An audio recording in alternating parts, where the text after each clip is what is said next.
Despertando a consciência. Estamos aqui mais uma vez, meus amigos, para trabalharmos juntos na nossa saga de buscar conhecimento, que há de abrir a nossa consciência e criar condições para desenvolvermos cada vez mais a nossa saúde. Nós estamos estudando, né, as necessidades humanas. Necessidades humanas estas que são as necessidades de todos nós, né? Nós estamos aqui já com alguns companheiros, temos aqui a Zélia, a Ireni, temos aqui a Marieta Simões, temos aqui a Elaine Santana, temos aqui alguns companheiros já para acompanhar a nossa saga. Nós hoje vamos fazer um estudo que é continuação do estudo que a gente tinha interrompido da vez passada. Tá, Maria Gabriela. Maria Gabriela, eu ia dizer para você não deixar de vir hoje aqui, porque você outro dia reclamou que eu não estava falando mais das coisas espíritas, né? Eu estou falando de outra maneira, mas você vai gostar do que eu vou falar hoje. Hoje eu vou fazer uma aproximação grande da espiritualidade com a saúde. Porque, na realidade, a questão da saúde está sempre ligada com a parte espiritual, e a parte espiritual está sempre ligada com a saúde. Nós vamos nos apropriar aqui de alguns livros, né, que nós tivemos a oportunidade de estudar e que tem completa relação com a saúde. Então, nós estamos aqui, por exemplo, vamos ver aqui, entrou mais alguém aí, né? Maria Gabriela, eu estou aqui. Tomara que ninguém tire você daí. Tem aí também, a Sinara também já está aí. Sinara Ruda, seja bem-vinda, Sinara. Pois é, dá um beijo na sua mamãe, Sinara. Estou com saudade dela. Eu, de vez em quando eu vou olhar aqui o chat, eu tenho que me aproximar muito a minha cara aqui da tela, aí eu fico assim com a cara grande no meio da tela. Vocês desculpem, isso ainda eu não tenho bom domínio ainda da câmera, mas isso não é importante. Importante é aquilo que eu falo ser um conteúdo que tenha validade, que seja valioso para vocês. Então, vejam só, um dos livros dos quais a gente está se apropriando é um livro de um grande filósofo espírita chamado Leon Denis. Leon Denis encarnou com a missão de que se Allan Kardec falhasse na missão que ele tinha, ele seria substituído por Leon Denis. Vocês sabem que... e está também a nossa Maria das Graças aí também. Maria das Graças Cunha Santos. A nossa galera é uma galera assídua. Muito bom isso. Isso é muito bom, gente, essa galera assídua. Somos poucos, mas somos assíduos, temos qualidade, não é? Nós somos pessoas de qualidade. E esse povo que me acompanha aqui é tudo gente de altíssima qualidade. Tem uns que também não aparecem, que também são de muita qualidade. Mas vai ter uma hora que eles vão aparecer. Agora entrou a Vera Lúcia Machado aí também. Boa noite, Vera. Boa noite para todos vocês, né?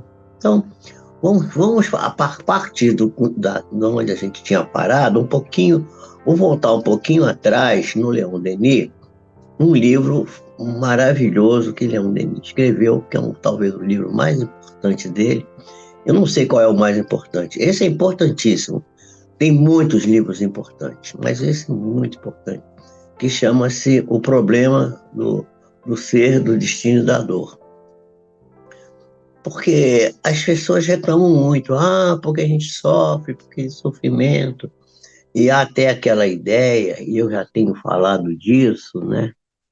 É, já tenho falado disso para todos aqui, que é no sentido de que a dor é absolutamente inexorável e necessária, mas o sofrimento é opcional. A gente não tem que pensar, a gente nasceu para sofrer, não sei o quê. E eu, já aqui, numa tela anterior, a que eu acho que eu vou apresentar hoje, eu tinha mostrado para vocês a ideia de algumas religiões heteronômicas que vão ensinar de maneira equivocada que Deus criou o mundo perfeito, quer dizer, o paraíso, e o homem foi colocado lá. Que aí o homem pecou, né, decaiu e foi tirado do paraíso e foi colocado aqui nessa terra, que como a gente dizia-se antigamente na Igreja Católica Romana, que aqui era o Vale de Lágrimas. A gente vinha aqui para tinha até uma oração chamada Credo, que tem ainda, né? Que a gente diz que aqui choramos e gememos, não sei o quê, pararé, era uma oração bem assim, depressiva, né? Mas isso não é verdade, porque Deus não criou o mundo perfeito, Deus criou o mundo perfectível. Na realidade, o espírito humano, o homem, o ser humano, não foi criado perfeito. Ele foi criado perfeito na essência, em essência sim, mas foi criado simples e ignorante, sem conhecimento, sem ciência e com simplicidade de ser. Na realidade, a sem ciência tem que ser modificada pelo conhecimento, pelo aprendizado, porque a participação no mundo físico, é uma escola, é um processo didático, de aprendizado, de desenvolvimento da mente, de desenvolvimento do intelecto, da cognição. Isso é uma coisa que a gente sabe que funciona assim. Porém, a simplicidade, o simples, a gente tem que conservar. Tanto isso é verdade que Jesus, que é vamos dizer assim, o protótipo da perfeição aqui na Terra, Jesus vai dizer: aprendei de mim, que sou puro de coração, né? Que sou simples de coração, puro de coração, simples de coração. Então temos que manter, aprender, desenvolver o intelecto, desenvolver a consciência, tornarmos mais sábios, mais conhecedores das verdades e manter a simplicidade, não ficar complexo, não ficar problemático, né? Manter a simplicidade. Essa é uma saga difícil de ser obtida. A gente vai ficando com muito conhecimento, vai ficando metido, vai ficando, eu sou tal, que eu sei, que eu... E a gente lembra de Sócrates e de Rui Barbosa, né? Porque Rui Barbosa dizia, isso foi atribuído a Rui Barbosa: quanto mais sei que nada sei. Mas essa frase não é de Rui Barbosa. Ele se apropriou disso, foi de Sócrates, que é muito antes dele. Quanto mais sei que nada sei. Quer dizer, quanto mais aprendo, mais vejo quanto que falta aprender. Então, a gente vai ver nesse livro O Ser Destinador. Eu vou pedir para o Carlos botar aqui a tela da dor e do sofrimento. Põe aí para nós, Carlos, a tela da dor e sofrimento. E aí vai aparecer aí, que Leon Denis, no livro O Ser, o Destino e a Dor, nesse livro, ele explica que a dor é uma ferramenta para o desenvolvimento da consciência. Ele explica isso para a gente. E que quando a gente começa o processo evolutivo, quer dizer, como o espírito foi criado simples, ignorante, mas perfectível, porque para alcançar a perfeição ele precisa avançar, ele precisa aprender, ele precisa se desenvolver, né? Vai desenvolvendo a consciência. E a dor é uma ferramenta para o desenvolvimento do conhecimento, da consciência do conhecimento. E ele vai afirmar que se desde as primeiras estadas na Terra, quer dizer, desde as primeiras encarnações na Terra, né, a alma estivesse livre dos males, das dores, né, das dores, os males são as dores. Quer dizer, a dor de crescer, a dor de aprender, a dor de conquistar as coisas. Para conquistar qualquer coisa, a gente tem que passar por dificuldades, isso é a dor.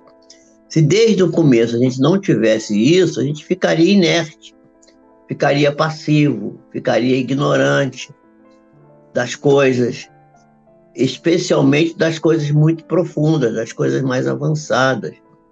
E também não adquiriríamos as forças morais que estão embutidas dentro das coisas profundas, as quais precisamos aprender. Isso está na página 381 da edição que eu tenho do livro O Ser, o Destino e a Dor, que é um livro que eu acho que vocês deveriam depois buscar e ler. Realmente quem gosta de filosofia, uma filosofia, porque filosofia é uma coisa banal, que todo mundo tem que ter filosofia. Todo mundo pensa que filosofia é um negócio complicadíssimo, dos grandes pensadores, dos homens de grande cerebração, nada disso. Você vai encontrar pessoas muito simples, muito sem ciência, muito ignorantes até da ciência do mundo, que são grandes filósofos. Eu posso dizer para vocês que tive na minha vida alguns dessas criaturas. Eu tive um tio-avô, né, meu tio Balbino, que é um exemplo que eu tive na minha vida, que era um filósofo. E meu pai, que depois de muito tempo eu fui entender ele, né, meu pai era uma pessoa muito filosófica. Ele tinha umas, umas tiradas, umas coisas assim, impressionantes, né? Como é que ele sabia as coisas. E você vai ver pessoas assim muito antigas, pessoas muito simples, que têm assim, que manifestam essa coisa filosófica a partir da sua maneira de dizer ditados populares, de dizer coisas populares, né?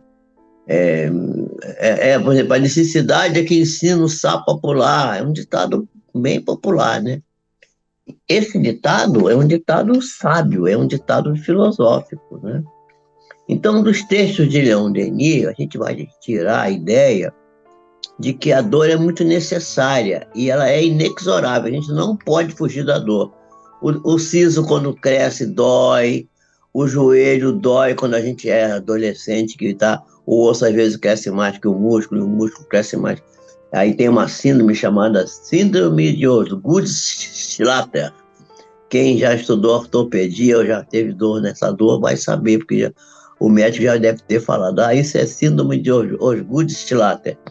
O músculo cresce mais que o osso, ou o osso cresce mais que o músculo, há um descompasso no crescimento, cresce mais uma perna mais rápido que a outra, o adolescente começa a cair, tombar, tomar tombo, se esbarrar em qualquer coisa, cair tudo, todo mundo diz assim, o cara ficou adolescente, começa a ficar desengonçado, são as dores do sofrimento, né? Tudo são dores.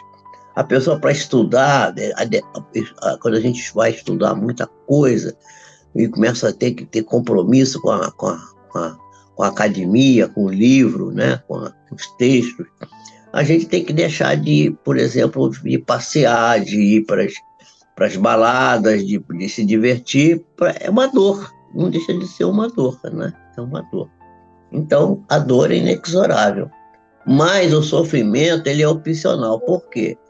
Porque o sofrimento só aparece quando você briga com a dor. Não aceito isso, não quero, não vou. Aí pronto, aí começa o sofrimento. E ele ocorre quando não há resignação, quando você não aceita, quando a pessoa não compreende a causa e se revolta. E aí estabelece um sentimento de rebeldia. O que faz a pessoa sofrer, e o sofrimento vem, é resultado sempre da rebeldia. Não é problema do da dor. A dor não leva a isso. Então, passa outro aí, Carlos. Então, nós vamos ver que a relação entre dor e sofrimento, e, quer dizer, a sanção, né, do bem e do mal que está na nossa consciência, né, que está na nossa consciência, né, ela registra minuciosamente todos os atos que nós praticamos, todos os pensamentos, mesmo aqueles pensamentos que nós chamamos de pensamentos inconscientes. Nós vamos ver daqui a pouco a metáfora que eu já mostrei na vez passada aqui, estou repetindo. Aqui nesse momento eu estou só repetindo o que eu já falei semana passada, na sexta-feira. Né? Então vocês vão ver que mais cedo ou mais tarde, essa consciência ela vai se erigir, vai se transformar num juiz muito severo para julgar a pessoa que se sente culpada. E, consequência do processo evolutivo, a gente vai despertar essa consciência. Muitas vezes assim, mas a pessoa fez o errado, mas não tem consciência do que fez. Não tem agora, mas ela vai progredir, ela vai evoluir, a consciência dela vai se expandir e ela vai compreender isso e vai acabar sendo julgada por ela mesma. Por isso que eu queria chamar a atenção. Assim, Deus está me castigando. Deus não castiga ninguém. Deus é Deus de amor, carinho e bondade. O castigo, a dor e às vezes o sofrimento vem pela própria ação da nossa consciência. Quando a gente não aprende a se perdoar, quer dizer, porque então você vê o seguinte: se a gente tivesse sido criado perfeito e tivesse cometido o tal do pecado e a gente fosse culpado disso, a gente podia se sentir sofredor. Porém, nós não fazemos coisas erradas porque queremos, exceto em algumas situações que a gente sabe muito bem que está errado e faz assim mesmo. Mas, no geral, a gente erra,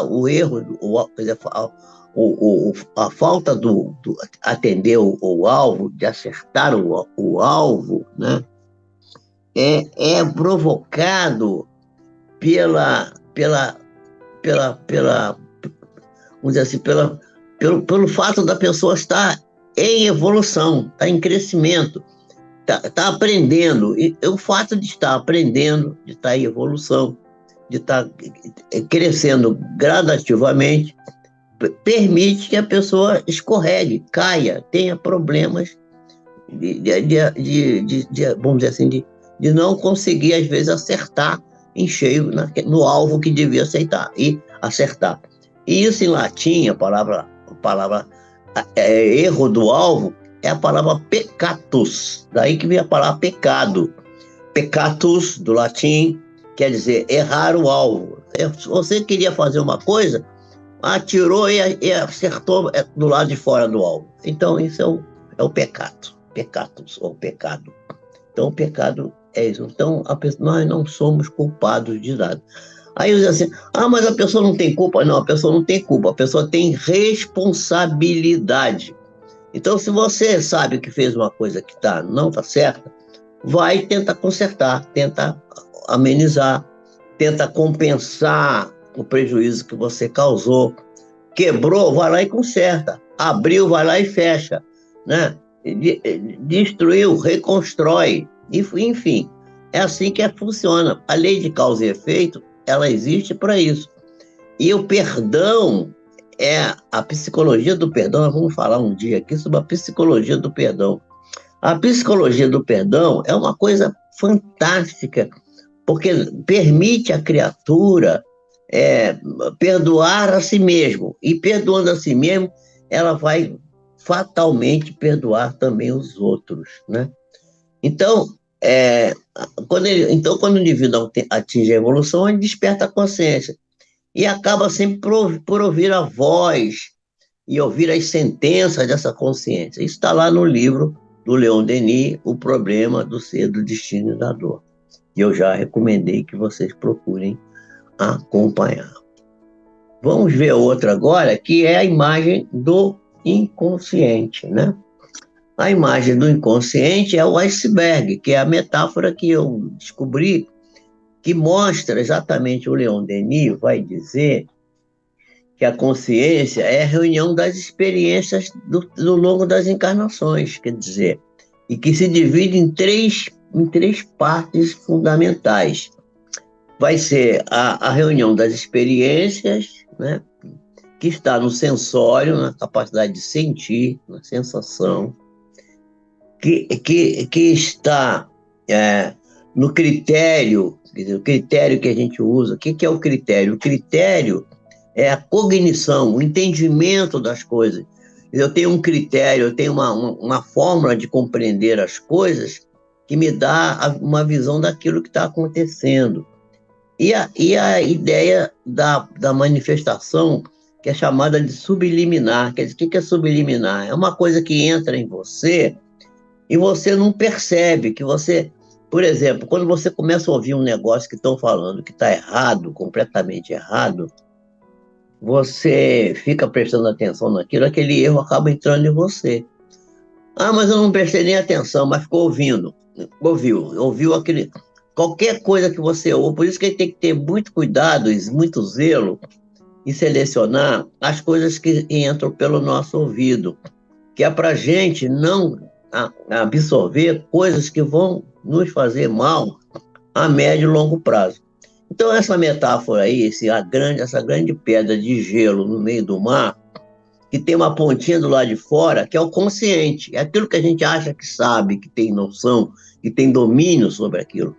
Mas existe uma pedra, a parte da pedra que está debaixo, submersa, é muito maior. E essa é exatamente o subconsciente, o inconsciente. O inconsciente é muito maior e muito mais poderoso do que o consciente. Por isso que Jesus mandou que a gente vigiasse, para que a gente vigiando, a gente tivesse uma ideia das coisas que vêm do lado do nosso fundo e que a gente não sabe exatamente compreender por que está tendo aquilo. Então a gente tem que abrir o olho para isso. E isso tem uma interferência fundamental na nossa saúde, na saúde física, porque a saúde plena é moral, é espiritual, né? E é física. E quando a gente descuida dessa parte que está obscurecida, está mergulhada no mar da vida, quer dizer, que é o nosso inconsciente, que é a reunião das experiências ao longo das encarnações, né? Sensibilizada pelo sensório, a nossa capacidade de cognição, nossos critérios que nós temos para discernir sobre as coisas, e a ideia que não fazemos daquilo que subliminarmente entra em nós e vai também atuar em nós sem que nós percebamos bem essas causas, tudo isso tem que ser levado em consideração e é muito importante. Então, essa ideia, quer dizer, essa tradução, o que é a consciência? Na realidade, eu fiz essa pergunta e tentei responder aqui, mas ninguém sabe ainda direito o que é a consciência. A consciência ainda, a gente sabe que ela está aninhada dentro do corpo mental, tá lá dentro do nosso corpo mental, que é uma parte do nosso corpo espiritual, do corpo mental, né? Um dia a gente vai dissecar isso, falar detalhadamente sobre esse corpo que nós temos. E nós não temos um corpo só, nós temos vários corpos. Os corpos sutis, os corpos que formam o perispírito, o corpo de energia que existe em nós, ele é muito amplo, ele é muito grande. Ele tem uma enorme variedade de manifestações. Então, a consciência está ali, mas nós não sabemos exatamente o que ela é. Então, essa definição aqui, que ela é a reunião das experiências ao longo das encarnações, né, consubstanciada no sensório, no critério e nas ideias subliminares, dá uma ideia aproximada do que seja a consciência, mas ainda não consegue definir, porque definir uma coisa significa torná-la finita, ou seja, dar uma limitação para ela. E parece que a consciência é uma coisa tão ampla, tão grande, que a gente não consegue definir. Então a gente fala muito da consciência, né? Então, aqui o nosso canal se chama Despertando a Consciência. a gente está despertando uma coisa que a gente não sabe nem bem o que é. A gente está estudando ela, estamos aprendendo, estamos meditando, estamos cogitando, estamos logicando sobre essa manifestação do nosso ser. Vocês acham que eu estou complicando muito? Será que isso aqui está... Será que eu estou me fazendo entender na minha explicação para vocês? Eu gostaria que vocês dissessem aí se isso está, se isso está sendo útil para vocês, se isso tenha tendo um interesse. Vamos ver uma outra imagem, agora entrando nas necessidades humanas, que, segundo a benfeitora Joana de Ângeles, no livro que ela escreveu, Desafios e Soluções, são os desafios da vida. Esse livro ela fala das coisas que acontecem na nossa vida. Todo dia a gente tem um desafio, todo dia a gente tem alguma coisa que provoca a gente, alguma coisa que a gente tem que dar solução para aquilo que a gente não sabe como que vai fazer. Então ela dá desafios e as soluções para cada desafio. Isso é muito importante, muito interessante, essa posição da nossa querida benfeitora Joana de Ângeles nesse livro. Então ela vai dizer, né, eu botei aqui entre aspas, que o ser humano estabeleceu como necessidades próprias dele, da sua vida, as necessidades que dizem respeito aos fenômenos fisiológicos. Ora, a Joana de Ângeles escreveu um livro chamado Homem Integral, na qual ela fala do homem integral, cujo exemplo máximo é Jesus. É o homem espiritual, o homem moral, o homem físico também, né? Mas nós ainda estamos numa fase muito primitiva do nosso processo evolutivo, somos crianças espirituais. E nós ainda não conseguimos ver outras coisas mais importantes do que os nossos próprios fenômenos fisiológicos. E com toda a sua gama de imposições, né?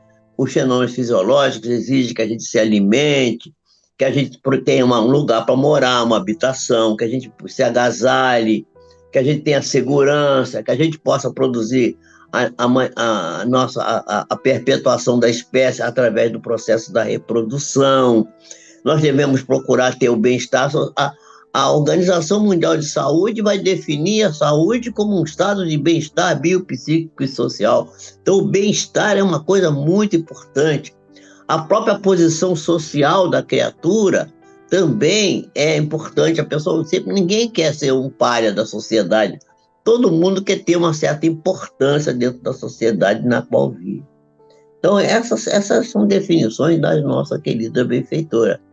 Então, poderemos denominar essas necessidades que a Joana de Ângeles apresenta aqui, que é alimentação, habitação, agasalho, segurança, reprodução, bem-estar, posição social, nós podemos denominar isso como necessidades imediatas, ou seja, necessidades inferiores, porque também há necessidades superiores. Vamos ver quais são as necessidades superiores. Passa a outra aí.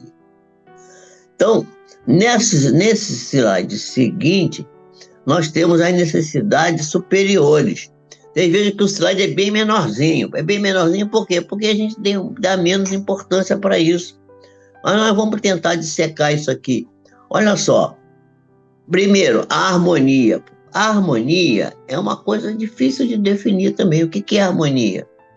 A harmonia é uma coisa da música. Na música que tem harmonia.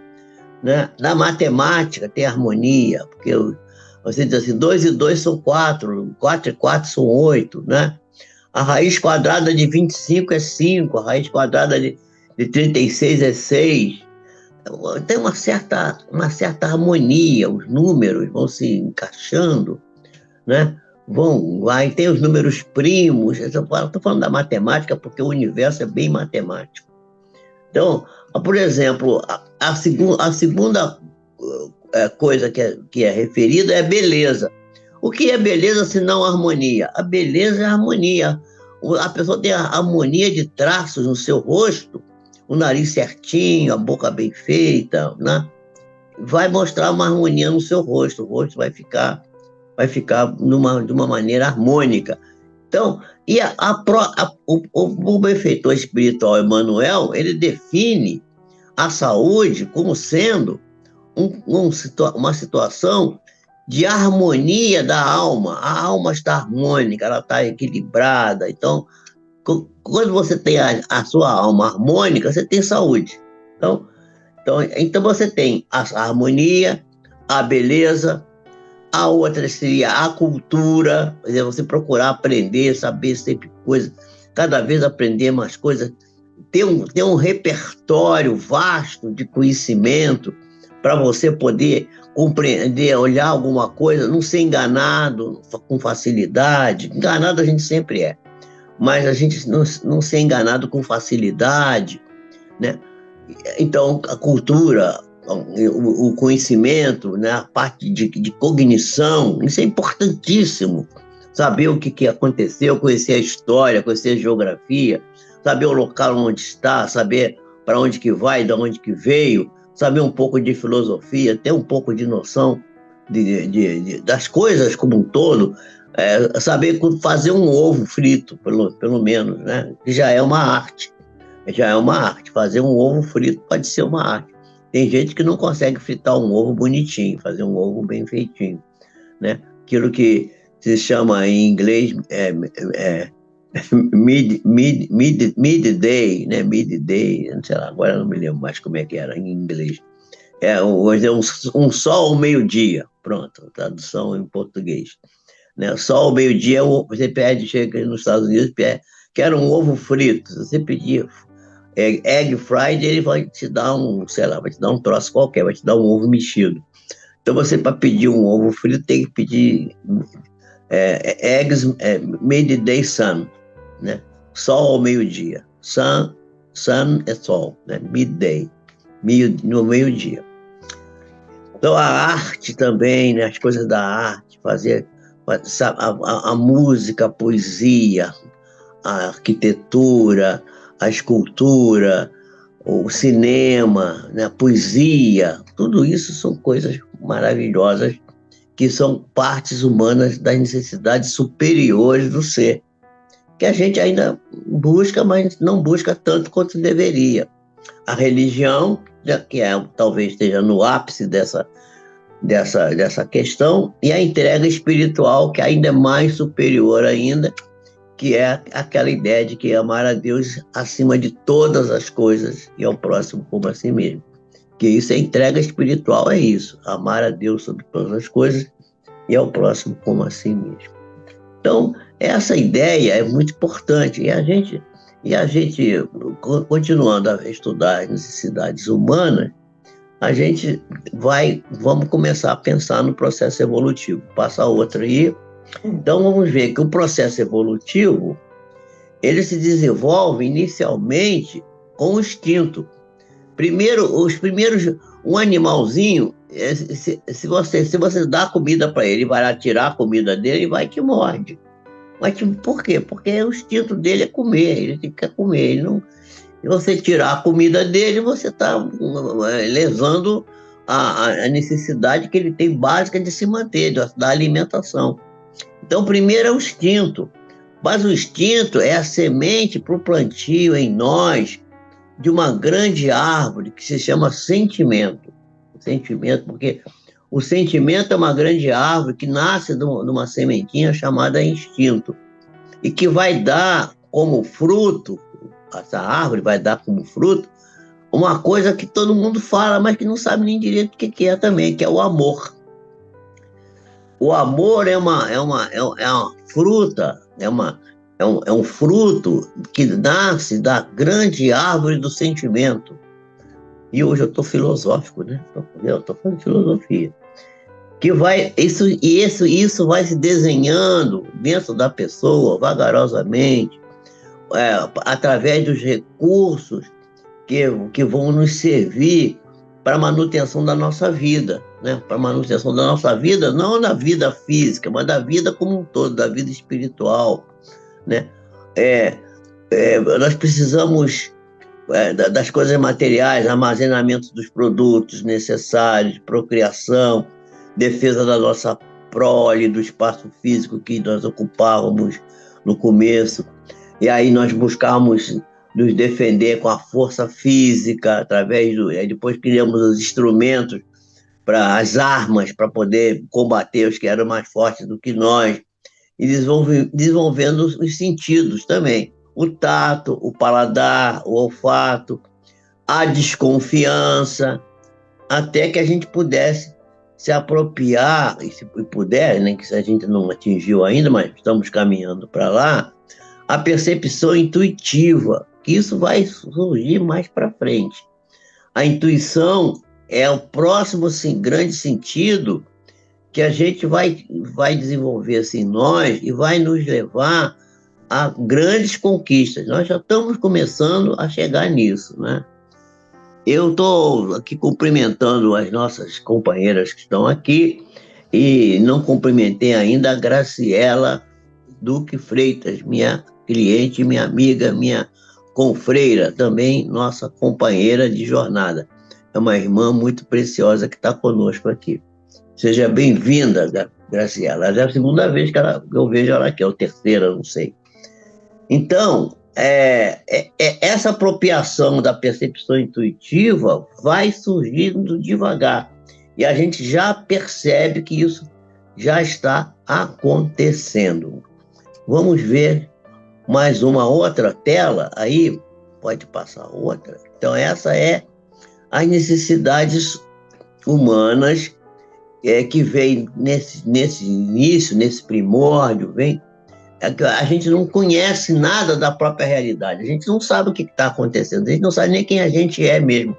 Aliás, é Sigmund Freud que diz que quando a gente nasce, a gente não tem noção, o bebezinho não tem noção de que a mãe, que lhe oferece o seio para ele mamar e alimentá-lo, aquilo não é outra pessoa, ele acha que aquilo é dele próprio, ele acha que é. Por isso que ele é um déspota, ele grita, chora, não quer saber se a mãe está com dor de cabeça, se ela está indo, quer ir ao banheiro, ou se ela está com fome, ele quer que esperneie, quer que seja atendido na mesma hora.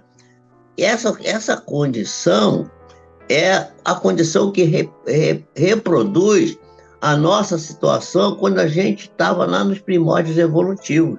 A gente era o verdadeiro bebê, que ainda não saímos muito dessa infância, ainda estão por aí. Muitas pessoas ainda continuam presas nessa questão. Então, a pessoa não tem noção da própria realidade. Aliás, diz o Joy Dispenza que a gente ter noção da realidade é absolutamente impossível. Nós vamos depois conversar sobre isso num outro momento. Aliás, eu já falei disso aqui, vou voltar a falar. Ele diz que a gente saber da realidade é muito difícil saber a própria realidade. E a realidade ao nosso redor também é muito difícil. Por isso que ele tem que desenvolver a consciência para poder chegar a poder se cuidar inconscientemente, né? E inconscientemente cuidar da construção do nosso instinto de conservação, da questão do si mesmo, a preservação da espécie, os sentidos de invulnerabilidade. Quer dizer, o que é o sentido da invulnerabilidade? É aquela ideia de que você sabe que pode atravessar a rua e ser atropelado. Mas ninguém pensa nisso, ninguém vai pensar, eu vou ser atropelado se eu for atravessar a rua. Se você pensar isso, você não sai de casa. Então, nós temos um sentimento de invulnerabilidade. Isso pode acontecer? Pode, mas não vai acontecer comigo. A gente sempre pensa assim. Isso, isso faz parte da questão da conservação da espécie. É um instinto de conservação que nos dá esse sentido de invulnerabilidade.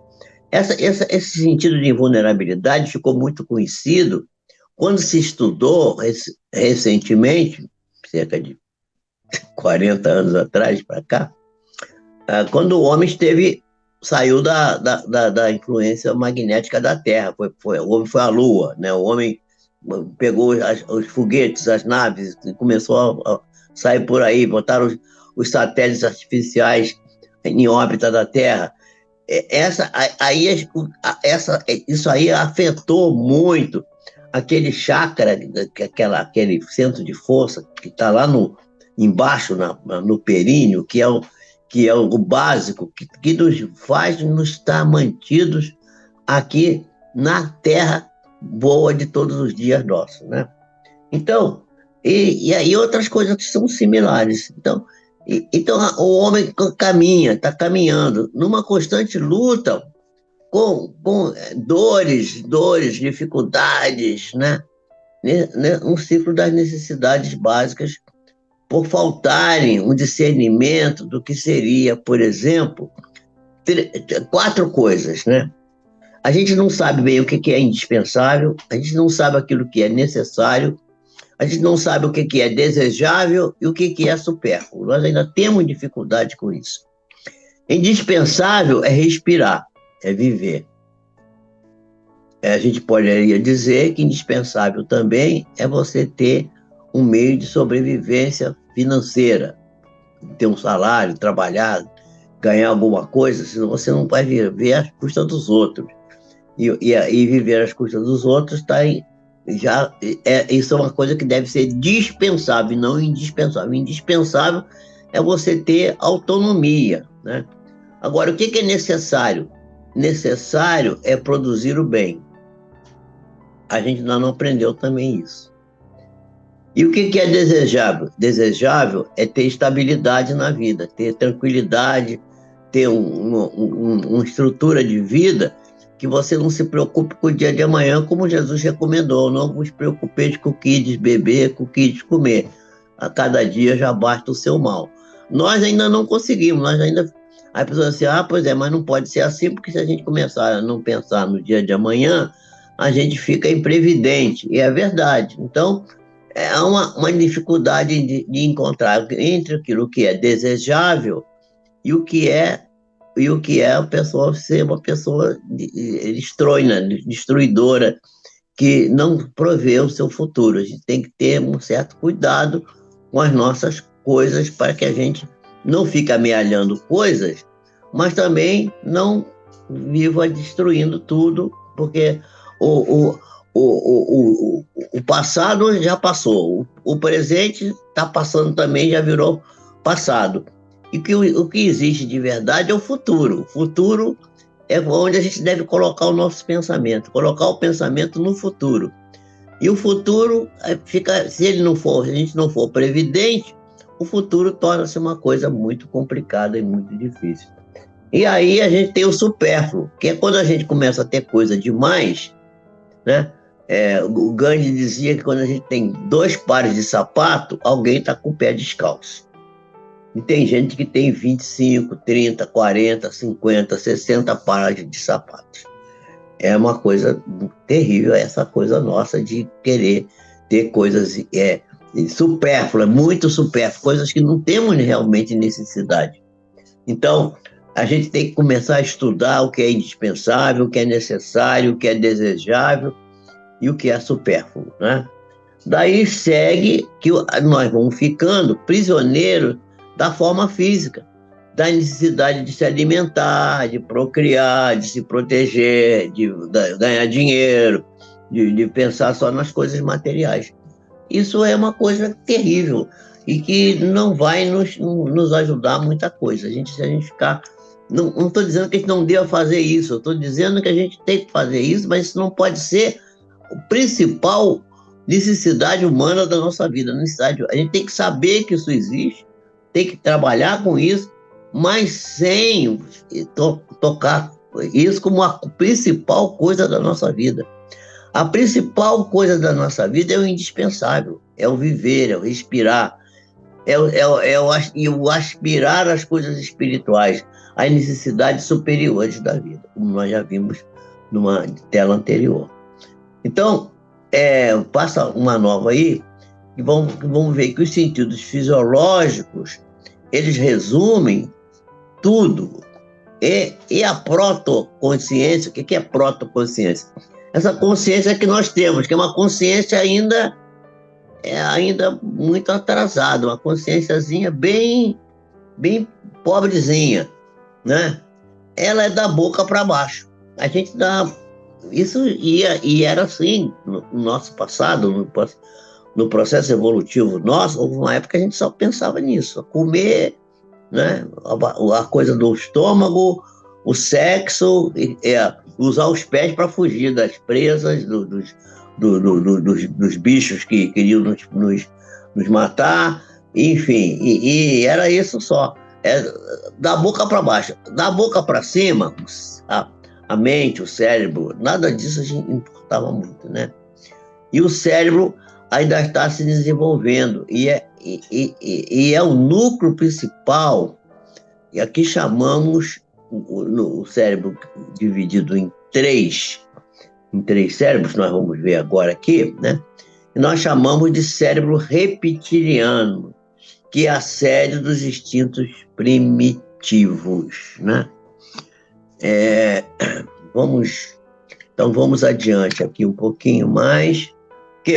Vejam só, Allan Kardec foi o primeiro sujeito, né? O primeiro filósofo, pioneiro no conceito do homem trino, corpo denso, corpo espiritual e espírito, né?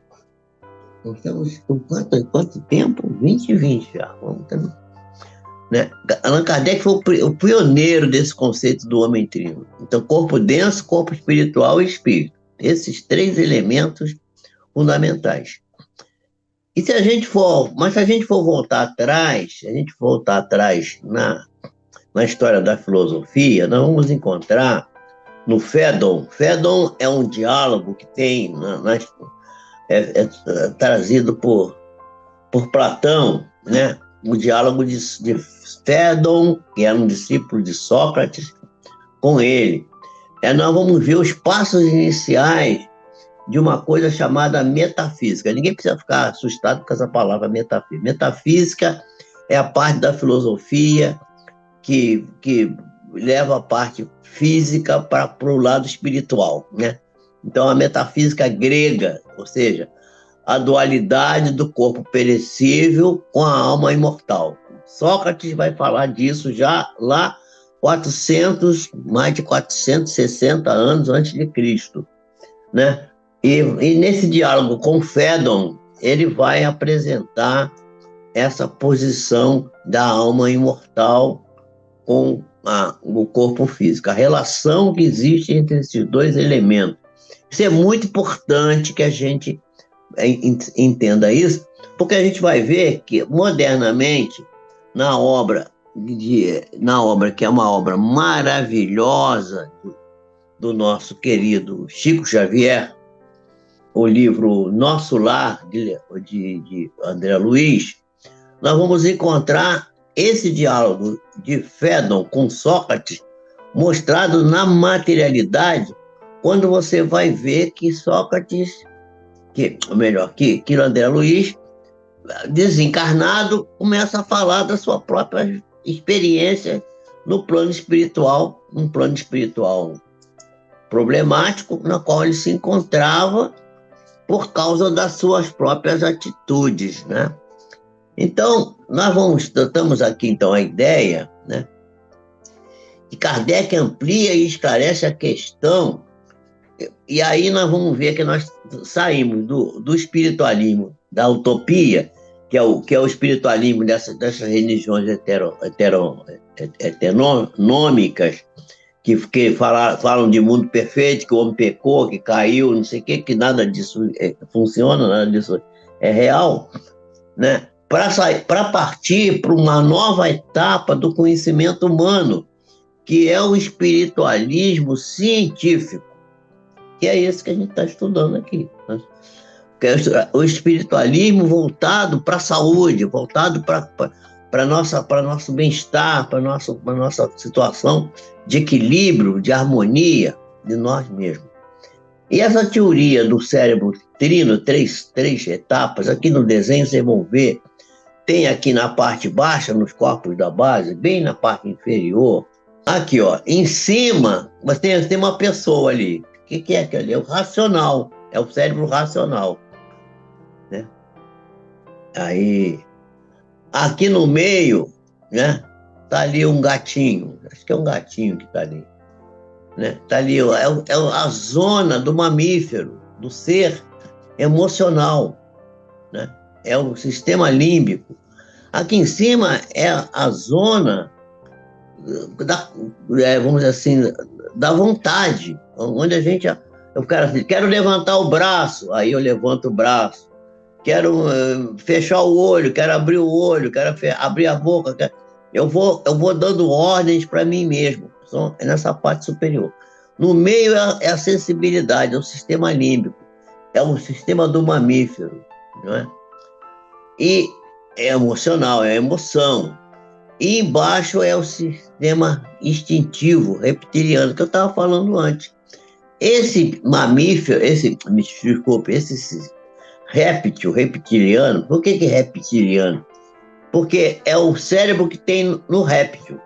O réptil só respeita o instinto, aqui é só o instinto, só tem instinto. Nós ainda, a humanidade, ainda não podemos nos dizer humanos completamente, porque ainda não adquirimos, vamos dizer assim, não nos apropriamos ainda da parte emocional e nem da parte do neocórtex, que é a zona do raciocínio, da capacidade de cognição. Ainda temos dificuldade de lidar com isso, né? E a gente só vai chegar nesse espiritualismo, sair do espiritualismo utópico no qual ainda vivemos, eu estou falando na humanidade como um todo, no geral, para chegar no espiritualismo científico, que é esse que a gente quer chegar e estudar e se apropriar dele, quando a gente puder reconhecer no outro a nós mesmos. Ou seja, quando a gente puder seguir aquela questão de que amar a Deus sobre todas as coisas e ao próximo como amar a si mesmo. Nós temos que aprender a nos perdoar, aprender a nos amar para poder aprender a lidar com essas coisas todas. Teoricamente, nós já temos todas essas ferramentas, só que ainda não estamos prontos para dar partida nisso. Ainda está difícil, né? Nós vamos agora para uma outra tela, que é a evolução do cérebro. Eu não vou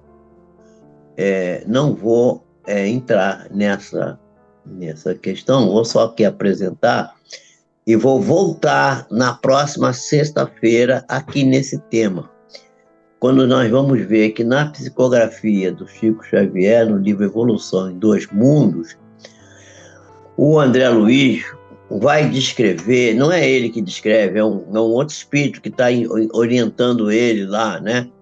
A organização do sistema nervoso central, informando que os arquitetos divinos, eles auxiliaram a consciência fragmentária da construção do cérebro, um maravilhoso ninho da mente, olha só, olha que coisa, dando a entender que o tecido nervoso é ele que permite a mais ampla exteriorização dessa consciência e a captação das informações externas necessárias à nossa vida de relação e à nossa própria economia interna. Quando fala da nossa vida de relação, está falando do amar ao próximo como a si mesmo. Está falando da relação com os outros, com o próximo, do amor que devemos desenvolver para abarcar os outros corações. Quer dizer, o coração não é nosso, o coração é de todos nós. E quando fala da própria economia interna, está falando da saúde, está falando do equilíbrio da alma, está falando da harmonia no sentido global da vida.